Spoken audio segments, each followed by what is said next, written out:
I do think that's the most important aspect of any of these things that are being done is sort of demonstration concepts with the X Prize and the X Prize Cup. It's to take it out of this layer of mythology, because people look at NASA and you look at the space shuttle and it is this thing of awe.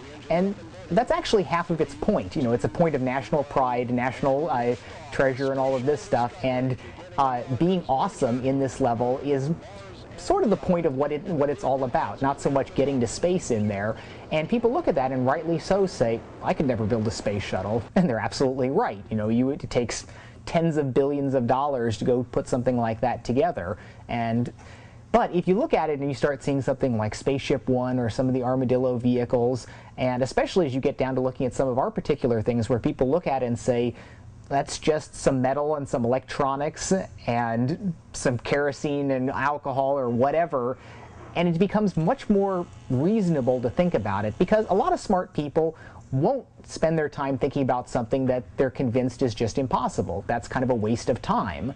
But if you can convince all of these smart people that might be doing something else that, you know, rocket ships getting to outer space, it's not impossible. It's not a ludicrous thing that you should be laughed at for entertaining the notion of even working on. It's something that is challenging, requires a lot of hard work, requires a lot of good engineering effort and bright ideas to get through, but it's not impossible. It just requires hard work and dedication, just like all the other things that we've accomplished over the years, and it just hasn't really hit yet for rocketry.